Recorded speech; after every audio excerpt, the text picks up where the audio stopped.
Hello friends, good morning ಎಲ್ರಿಗೂ. ನೋಡಿರಿ, ಮಳೆ ಬರ್ತಾ ಇದೆ ನೋಡಿರಿ. ಹೊರನಾಡಲ್ಲಿ ಬೆಳಗ್ಗೆನೇ ಹೊರಗಡೆಯಿಂದ ಕಾಣ್ತಾ ಇರುವಂಥ ವ್ಯೂ ಇದು. ನೀವು ನೋಡ್ಬೋದು, ಮಳೆ ಬರ್ತಾ ಇದೆಯಲ್ಲ, ಮಳೆ ಸೌಂಡ್ ಕೇಳಿಸ್ತಾ ಇದ್ದೆ, ಜೊತೆ ಮಳೆ ಕಾಣಿಸ್ತಾ ಇದೆ ನೋಡಿ. ಎಷ್ಟು ಚೆನ್ನಾಗಿ ಬರ್ತಾ ಇದೆ ಮಳೆ. ಓ ಮೈ ಗಾಡ್.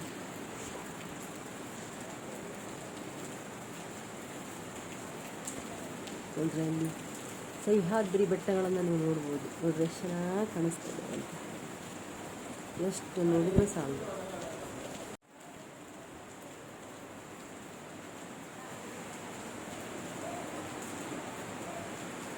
ಸಹ್ಯಾದ್ರಿಯ ತಪ್ಪಲು.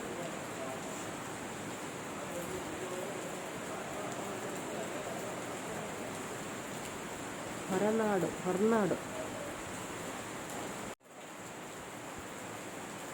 ನಾವು ಉಳ್ಕೊಂಡಿರುವಂಥ ರೂಮ್ ಇದು.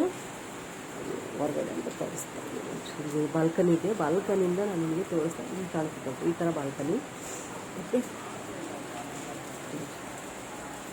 ನೇತ್ರಾವತಿ ನಿವಾಸ ಇದು. ಸುಮಾರು ಲಾಡ್ಜ್ ಇದ್ದಾವೆ ಇಲ್ಲಿ, ಹೊಸ ಲಾಡ್ಜ್ಗಳು ಸಖತ್ತಾಗಿದ್ದಾವೆ, ಒಂದಕ್ಕಿಂತ ಒಂದು ಚೆನ್ನಾಗಿದ್ದಾವೆ. ನೇತ್ರಾವತಿ ಅಂಬಾ ನಿವಾಸ, ನೇತ್ರಾವತಿ ನಿವಾಸ, ಭದ್ರಾ ನಿವಾಸ, ಈ ಥರ ತೋರಿಸ್ತೀನಿ ನಾನು ನಿಮಗೆ ಕೆಳಗಡೆ ಹೋದ್ಮೇಲೆ. ನೋಡಿರಿ, ಯಾವಾಗಲೇ ಮಳೆ ಬರ್ತಾ ಇತ್ತಲ್ಲ, ಮಳೆ ಬಂದು ಸ್ಟಾಪ್ ಆಗಿತ್ತು. ಈಗ ಮಳೆ ಸ್ಟಾಪ್ ಆಗಿ ನೋಡಿರಿ ಯಾವ ರೀತಿ ಕಾಣಿಸ್ತಾ ಇತ್ತು ಅಂತ. ನೋಡಿರಿ ಹೆಂಗೆ ಹೋಗಿ ಎದ್ದಾಳ್ತಾ ಐತೆ ಎಲ್ಲಿದ್ದ ನೋಡಿರಿ. ಫಾಗ್ ನೋಡಿರಿ ಹಿಂಗೆ ಕಾಣಿಸ್ತಾ ಐತಿ ಅಂತ. ಈಗ 7 o'clock ಆಗಿದೆ. ಆವಾಗಲೇ 6 ಗಂಟೆ ಆಗಿತ್ತು ನಾನು ತೋರಿಸ್ದಾಗ. ಈಗ 7 ಗಂಟೆ ಆಗಿದೆ. 1 ತಾಸಿಗೆ ಮಳೆಯೆಲ್ಲ ಸ್ವಲ್ಪ ಹತ್ತಿರದಿಲ್ಲ ನೋಡಿರಿ. ಯಾವ ಕಾಣಿಸ್ತಾ ಇದೆ ಫಾಗ್ ನೋಡಿರಿ. ಸಹ್ಯಾದ್ರಿಯ ತಪ್ಪಲು ಅಂತಾರಲ್ಲ ನೋಡಿರಿ, ಸಹ್ಯಾದ್ರಿಯ ತಪ್ಪಲು ಕಾಣಿಸ್ತಾ ಇದೆ ಅಂತ. ಹಲೋ ಫ್ರೆಂಡ್ಸ್, ಗುಡ್ ಮಾರ್ನಿಂಗ್ ಎಲ್ರಿಗೂ. Welcome back to my channel GVC vlogs. ನೀವೀಗ ಆಲ್ರೆಡಿ ನೋಡಿದ್ರಿ ಬೆಳಗ್ಗಿನ ವಾತಾವರಣ ಹೇಗಿತ್ತು, ಆಮೇಲೆ 1 ತಾಸು ಆದಮೇಲೆ ಮತ್ತೆ ಹೇಗಾಯಿತು ಅಂಥೇಳಿ. ಹಾಗೆ ಇವತ್ತು ಭಾನುವಾರ ಬೆಳಗ್ಗೆ ಭಯಂಕರ ಸುಸ್ತಾಗಿತ್ತು. ನಿನ್ನೆ ಬಂದು ಮಲಗಿದ್ಮೇಲೆ ಭಾಳ ಸುಸ್ತಾಗಿತ್ತು. ಊಟ ಮಾಡ್ಕೊಂಬಂದು ಮಲ್ಕೊಂಡ್ವಿ. ಹಾಗೆ ಈಗ ವಿಡಿಯೋನ ಕಂಟಿನ್ಯೂ ಮಾಡ್ತಾ ಇದ್ದೀನಿ. ಈಗ ಬೆಳಗ್ಗೆ ನಾವು ಎದ್ದಿದ್ದು ಎಷ್ಟು ಗಂಟೆ? 7:15 7 ಗಂಟೆ ಅಲ್ಲ 6 ಗಂಟೆಗೆ ಎದ್ದು ಹೊರಗಿನ ನೀವೆಲ್ಲ ತೋರಿಸಿದಿಲ್ಲ ನಾನು ನಿಮಗೆ. ಹಾಗೆ ಬಿಸಿನೀರು ಬರ್ತಾಯಿದ್ದು. ಓಕೆ, ಸ್ನಾನ ಎಲ್ಲ ಆಯಿತು. ಈಗ ರೆಡಿಯಾಗಿವಿ, ದೇವಸ್ಥಾನಕ್ಕೆ ಹೋಗಬೇಕು. ಈಗ ದೇವಸ್ಥಾನಕ್ಕೆ ಹೋಗಿ ದೇವ್ರ ದರ್ಶನ ಮಾಡ್ಕೊಂಬಂದು ಆಮೇಲೆ ರೂಮನ್ನು ಚೆಕ್ಔಟ್ ಮಾಡಬೇಕು. ಬನ್ನಿ ದೇವಸ್ಥಾನಕ್ಕೆ ಹೋಗಿ ಬರೋಣ. ಹಾಗೆ ದೇವಸ್ಥಾನದಲ್ಲಿ ಸ್ವಲ್ಪ ವಿಡಿಯೋ ಮಾಡ್ತೀನಿ. ಅಂದರೆ ದೇವಸ್ಥಾನದ ಒಳಗಡೆ ವಿಡಿಯೋ ಮಾಡೋದಕ್ಕೆ ಅಲವ್ ಇರೋದಿಲ್ಲ. ಹಾಗಾಗಿ ನೆಮ್ಮದಿಯಿಂದ ಆರಾಮಾಗಿ ದೇವ್ರ ದರ್ಶನ ಮಾಡ್ಕೊತೀವಿ. ನಿಜ ಹೇಳ್ಬೇಕಂದ್ರೆ ಒಳಗಡೆಗೆ ದೇವಸ್ಥಾನದ ಒಳಗಡೆಗೆ ದೇವರನ್ನೆಲ್ಲ ವಿಡಿಯೋ ಮಾಡೋದಕ್ಕೆ ಅಲವ್ ಇರಲ್ಲಲ್ಲ, ಅದೇ ಚಲೋ ಅಂತ ಅನಿಸ್ತೈತಿ. ಯಾಕಂದರೆ ನಾವು ಮೊಬೈಲ್ ಹಿಡ್ಕೊಂಡು ಕ್ಯಾಮ್ರಾ ಹಿಡ್ಕೊಂಡು ಹೀಗೆಲ್ಲ ವಿಡಿಯೋ ಮಾಡೋದು, ಫೋಟೋ ತೆಗೆಯೋದು ಮಾಡೋಕತ್ತಿದ್ರೆ ನಾವು ದೇವ್ರ ದರ್ಶನ ಮಾಡೋಕ್ಕೆ ಆಗಲ್ಲ, ಬರೀ ವಿಡಿಯೋ ಮಾಡೋದೇ ಆಗ್ತೈತಿ. ನಮಗೆ ದೇವರನ್ನ ದರ್ಶನ ಮಾಡಿದ್ವಿ ಅನ್ನೋ ಒಂದು ಇದು ಸಿಗೋದಿಲ್ಲ ನಮಗೆ. ಹಾಗಾಗಿ ದೇವ್ರ ದೇವಸ್ಥಾನದೊಳಗೆ ವಿಡಿಯೋ ಅಲೌ ಇಲ್ಲದೆ ಇರೋದೇ ಒಳ್ಳೆಯದು. ಓಕೆ, ನನ್ನ ಪ್ರಕಾರ. ಬನ್ನಿ ದೇವಸ್ಥಾನದ ಹೊರಗಡೆಗೆ, ಹಾಗೆ ದೇವಸ್ಥಾನ ಸುತ್ತಮುತ್ತ ಎಷ್ಟಾಗುತ್ತೋ ಅಷ್ಟು ನಾನು ನಿಮಗೆ ತೋರಿಸೋ ಒಂದು ಪ್ರಯತ್ನ ಮಾಡ್ತೀನಿ. ನಿನ್ನೆ ಊಟದ ಹಾಲಲ್ಲಿ ಹಾಕಿದ್ರು, ಫೋಟೋ ವಿಡಿಯೋ ಮಾಡೋ ಹಾಗಿಲ್ಲ, ನಿಷೇಧಿಸಲಾಗಿದೆ ಅಂಥೇಳಿ. ಅದು ಒಂಚೂರು ವಿಡಿಯೋ ಮಾಡ್ಕೊಂಡೆ ನಾನು. ಹೆದರ್ಕಂತ ಒಂಚೂರು ವಿಡಿಯೋ ಮಾಡಿದೆ. ಯಾಕಂದರೆ ಇಲ್ಲಿ ಕೂಡ ಬಯಸ್ಕೊಳ್ಳೋದು ಚೆನ್ನಾಗಿರಲ್ಲ. ಹಾಗಾಗಿ ನಮ್ಮದು ತಪ್ಪಿರ್ತದಲ್ಲಿ. ಓಕೆ, ಬನ್ನಿ ಈಗ ದೇವಸ್ಥಾನಕ್ಕೆ ಹೋಗಿ ಬರೋಣ. ದೇವಸ್ಥಾನಕ್ಕೆ ಹೋಗಿ ಅನ್ನಪೂರ್ಣೇಶ್ವರಿ ದೇವ್ರ ದರ್ಶನ ಮಾಡಿಕೊಂಡು ಬಂದು ಮತ್ತು ಆ ರೂಮನ್ನು ಖಾಲಿ ಮಾಡಿ ನೆಕ್ಸ್ಟ್ ಯಾವ ಊರಿಗೆ ಹೋಗ್ತೀವಿ, ಏನು ಇರುತ್ತೆ ಅಂತ ನಾನು ನಿಮಗೆ ತೋರಿಸ್ತೀನಿ. ಹೋಗ್ತಾ ನಿಮಗೂ ಕೂಡ ಗೊತ್ತಾಗುತ್ತೆ. ಬಹುಶಃ ಇದು ಹೊರನಾಡಿನಿಂದಷ್ಟೇ ಒಂದು ಬ್ಲಾಗ್ ಆಗ್ತೈತಿ. ನೆಕ್ಸ್ಟ್ ಬ್ಲಾಗಲ್ಲಿ ನೆಕ್ಸ್ಟ್ ಯಾವ ಊರಿಗೆ ಹೋಗ್ತೀವಿ ಅನ್ನೋದನ್ನು ನಾನು ನಿಮಗೆ ತೋರಿಸ್ತೀನಿ. ಓಕೆ, ಬನ್ನಿ. ಹಾಗೆ ದೇವಸ್ಥಾನಕ್ಕೆ ಬಂದರೆ ಗೊತ್ತಲ್ಲ, ಸ್ಯಾರಿಯನ್ನು ಉಟ್ಕೊಂಡ್ರೆ. ಈ ಸೀರೆಯನ್ನು ಕೂಡ ತುಂಬ ದಿವಸ ಆಗಿತ್ತು, ಉಟ್ಕೊಂಡಿದ್ದೇ ಇಲ್ಲ, ಹಾಗೆ ಇತ್ತು. ಇವತ್ತು ಇದನ್ನು ಉಟ್ಕೊಂಡಿದ್ದೀನಿ. ಕ್ಲೀನಾಗಿ ತೊಳೆದು ಹಾಕಿ, ಇದು ಕಾಟನ್ ಸೀರೆ ಇದು, ಕ್ಲೀನಾಗಿ ತೊಳೆದು ಹಾಕಿ ಐರನ್ ಮಾಡಿ ಇಟ್ಟಿದ್ದೆ ನಾನು. ಹಾಗಾಗಿ ಮಡಿ ಸೀರೆ ಇತ್ತಲ್ಲ ತೊಗೊಂಬಂದು ನಿನ್ನೆದು ಅದೇ ವೈಟ್ ಉಟ್ಕೊಂಡಿದ್ದಿಲ್ಲ, ನಿನ್ನೆದು ಅಷ್ಟೇ, ಅದನ್ನು ಕೂಡ ತೊಳೆದು ಐರನ್ ಮಾಡಿ ತೆಗೆದು ನಾನು ಹಾಗೆ ಒಂದು ಸತಿ ಉಟ್ಕೊಂಡು ಹೋಗಿ ಬಂದರೆ ನೀರಿಗೆ ಹಾಕಿ ತೊಳೆದು ಐರನ್ ಮಾಡಿ ತೆಗೆದಿಟ್ಬಿಡ್ತೀನಿ, ಮತ್ತು ಎಲ್ಲಿಗಾದರೂ ಹೋದಾಗ ತೆಕ್ಕೊಂಡು ಹೋಗೋದು ಅಂತ. ಓಕೆ, ಬಾಯ್. ಬ್ಲಾಗ್ನ ಕಂಟಿನ್ಯೂ ಮಾಡಿ. ನೋಡಿ, ಇದು ನಾವು ಉಳ್ಕೊಂಡಿರುವಂಥ ರೂಮು. ಹಾಗೆ ಚೂರು ತೋರಿಸ್ತೀನಿ. ಬಾಲ್ಕನಿ ಐತಿ, ಇಲ್ಲಿ ಟಿ ವಿ ಕೊಟ್ಟಿದ್ದು ಅನ್ನಪೂರ್ಣೇಶ್ವರಿ ದೇವ ಐತಿ ನೋಡ್ರಿ, ಇಲ್ಲಿ ಅನ್ನಪೂರ್ಣೇಶ್ವರಿ ಇದ್ದಾಳೆ. ನೀವು ಕೂಡ ದರ್ಶನ ಮಾಡ್ಕೊಳ್ಳಿ, ಇಲ್ಲಿಂದನೇ ದರ್ಶನ ಮಾಡ್ಕೊಳ್ಳಿ ಅನ್ನಪೂರ್ಣೇಶ್ವರಿದು. ಹಾಗೆ ಇಲ್ಲಿ ಟಿ ವಿ ಕೊಟ್ಟಿದ್ದಾರೆ.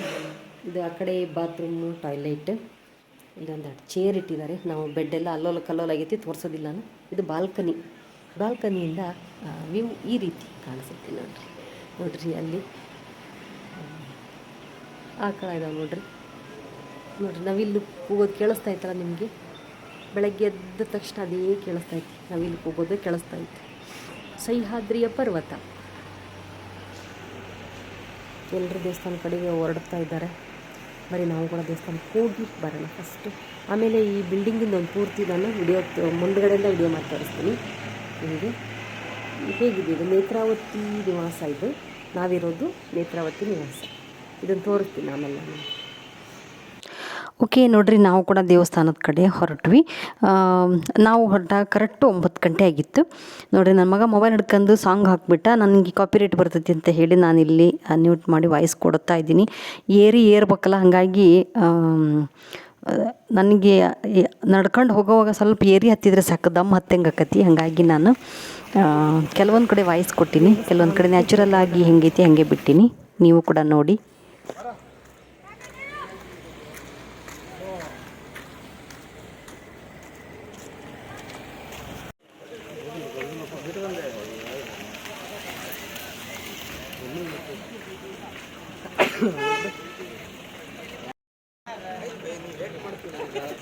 ಎಂಟ್ರ ಮಟ್ಟ ಏನು ಇಡೀ ಟೇಕ್ ಆಪ್ ಸರ್, ಇಡೀ ಟೇಕ್ ಆಪ್ ಬಿಸಿಲು ಮಕ್ಕ ಕೊಡಿ.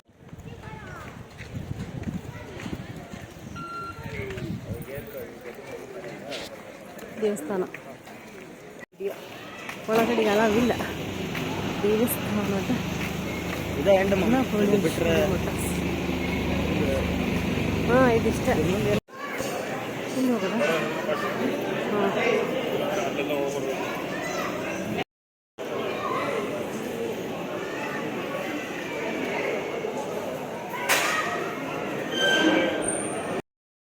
ದೇವಸ್ಥಾನಕ್ಕೆ ಹೋಗಿ ಬಂದು ದೇವ್ರ ದರ್ಶನ ಎಲ್ಲ ಆಯಿತು. ಇನ್ನು ಮನೆ ಬರ್ತಾ ಇದ್ವಿ. ಅಲ್ಲಿ ಎಷ್ಟು ಚೆನ್ನಾಗಿದೆ. ಟಿಫನ್ ಕೂಡ ಇಲ್ಲೇ ಮಾಡಿದ್ವಿ ನಾವು. ಅನ್ನಪೂರ್ಣೇಶ್ವರಿ ಹೋಟೆಲ್ ಇದೆ ಆ ಕಡೆ, ತೋರಿಸ್ತೇನೆ ಅದು ನಿಮಗೆ. ಅನ್ನಪೂರ್ಣೇಶ್ವರಿ ಹೋಟೆಲ್ ಇದೆ ಆ ಕಡೆ, ಅಲ್ಲೇ ನಾವು ಟಿಫನ್ ಕೂಡ ಮಾಡಿದ್ವಿ. ದೇವಸ್ಥಾನದಲ್ಲಿ ಅಂತೂ ಅದ್ಭುತವಾಗಿ ನಮಗೆ ದರ್ಶನ ಆಯಿತು ಅಂತ ಹೇಳ್ಬೋದು. ಯಾಕಂದರೆ ಹತ್ತಿರದಲ್ಲಿ ಬಿಟ್ಟಿದ್ರೆ ನಮಗೆ ದೇವಿ ಸನ್ನಿಧಿ, ದೇವಿ ಎದುರುಗಡೆನೇ ನಾವು ನಿಂತ್ಕೊಂಡಿದ್ವಿ. ಅಲ್ಲಿ ನಾವು ಪೂಜೆ ಮಾಡಿಸಿದ್ವಿ. ಹಾಗಾಗಿ ಭಾಳ ಗರ್ಭಗುಡಿ ಒಳಗಡೆ ನಾವು ಹೋಗಿದ್ವಿ. ತುಂಬ ಚೆನ್ನಾಗಿ ದರ್ಶನ ಆಯಿತು ನಮಗೆ. ಇಷ್ಟ ಮಾಡಿದ್ವಿ ಅಂತಲೇ ಹೇಳ್ಬೋದು. ಮತ್ತು ಈಗ ಹೊರಗಡೆಯಿಂದ ಒಂದು ಏನು ತೋರಿಸ್ತೇನೆ ನಿಮಗೆ. ನೋಡಿರಿ, ದೇವಸ್ಥಾನಿಗೆಲ್ಲ ಖಾಲಿ ಆಯಿತು, ಜನ ಏನು ಅಷ್ಟಿಲ್ಲ. ಹೋದ್ವಿ ಒಂದು ಅನ್ನಪೂರ್ಣೇಶ್ವರಿ ಹೋಟೆಲ್. ಹಾಗೆ ಇಲ್ಲಿ ಅನ್ನಪೂರ್ಣೇಶ್ವರಿ ಫ್ಯಾನ್ಸಿ ಸ್ಟೋರ್ ಅಂದರೆ ಇಲ್ಲೆಲ್ಲ ಮಸಾಲ ಐಟಮ್ಸು, ದೇವ್ರ ಫೋಟೋಗಳು ಎಲ್ಲ ಪ್ರತಿಯೊಂದು ಸಿಗ್ತವೆ ಇಲ್ಲಿ. ಕೆಲವೊಂದಷ್ಟು ತಿಂಡಿ ಐಟಮ್ಸ್ಗಳೆಲ್ಲ ಸಿಗ್ತವೆ. ಎಲ್ಲ ತೊಗೊಂಡಿವಿ ಒಂದಷ್ಟು.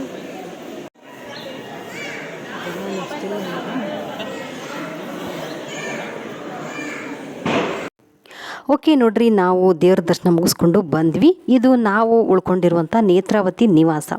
ಅದರ ಎದುರುಗಡೆ ಕಾಣಿಸ್ತಾ ಇದೆಯಲ್ಲ, ಇದು ಗ್ರೀನ್ ಕಲರ್ ಬೋರ್ಡ್ ಇದೆಯಲ್ಲ, ಇದು ಭದ್ರಾ ನಿವಾಸ. ಹಾಗೆ ಈ ಏನು ಹೊಸ ಲಾಡ್ಜ್ಗಳದಾವಲ್ಲ, ಇವು ತುಂಬ ಹೈಜೆನಿಕ್ ಆಗಿದ್ದಾವೆ. ಹಾಗೆಯೇ ತುಂಬ ರೀಸ್ನೇಬಲ್ ರೇಟು ಅಂತಲೇ ಹೇಳ್ಬೋದು. ಯಾಕಂದರೆ 4 ಜನ ಮಲ್ಕೊಳ್ಳೋಷ್ಟು ಡಬಲ್ ಬೆಡ್ ಇದ್ದಾವೆ. ಒಂದು ರೂಮಲ್ಲಿ 2 ಬೆಡ್ಡು, ಡಬಲ್ ಬೆಡ್ಡು. ಅವು 4 ಜನ ಮಲಗ್ಬೋದು. ಮತ್ತು ಆ ಕಡೆ ಈ ಕಡೆ ಮಕ್ಕಳೆಲ್ಲ ಇದ್ದರೆ ಕೆಳಗಡೆನೂ 1-2 ಮಲಗ್ಬೋದು. ಅಷ್ಟು 6 ಜನ 7 ಜನ ಮಲಗೋಂಥ ದೊಡ್ಡ ರೂಮು. ಬರೀ 900 ರೂಪಾಯಿಗೆ ಕೊಟ್ಟರು. ತುಂಬ ಚೆನ್ನಾಗಿದ್ದು. ನಾವು ತಂಪಿತ್ತಲ್ಲ, ಹಾಗಾಗಿ ಎ ಸಿ ರೂಮ್ ತೊಗೊಳ್ಳಿಲ್ಲ, ಫ್ಯಾನ್ ಇರೋದನ್ನೇ ತಗೊಂಡ್ವಿ. ಎ ಸಿ ರೂಮು 1700 ರೂಪಾಯಿ ಏನು 1600 ರೂಪಾಯಿ ಹೇಳಿದರು. ತುಂಬ ಚೆನ್ನಾಗಿದ್ದು. ಹಾಗೆ ನಾವು ಕೂಡ ನೋಡ್ರಿ ತೋರಿಸ್ತಾ ಇದ್ದೀನಿ. ರುದ್ರ ನಿವಾಸ ಎಂಟ್ರೆನ್ಸ್. ಓಕೆ, ನಾವು ಈಗ ಹೊರನಾಡಿಂದ ಹೊರಟ್ವಿ. ಮತ್ತು ನೆಕ್ಸ್ಟ್ ಯಾವ ಊರಿಗೆ ಹೋಗ್ತೀವಿ, ಯಾವ ದೇವಸ್ಥಾನ ನೋಡ್ತೀವಿ ಅನ್ನೋದನ್ನು ನೆಕ್ಸ್ಟ್ ವ್ಲಾಗಲ್ಲಿ ನೀವು ನೋಡ್ತೀರಿ. ಅಲ್ಲಿವರೆಗೂ ಈ ವಿಡಿಯೋ ನೋಡಿ ಲೈಕ್ ಮಾಡಿರಿ, ಕಮೆಂಟ್ ಮಾಡಿ, ಹಾಗೆ ಚಾನಲ್ಗೆ ಸಬ್ಸ್ಕ್ರೈಬ್ ಆಗಿ. ಮತ್ತು ನೆಕ್ಸ್ಟ್ ವ್ಲಾಗಲ್ಲಿ ನಾನು ನಿಮ್ಮ ಜೊತೆ ಮಾತಾಡ್ತೀನಿ. ಅಲ್ಲಿವರೆಗೂ ನಿಮ್ಮೆಲ್ಲರಿಗೂ ಥ್ಯಾಂಕ್ ಯು.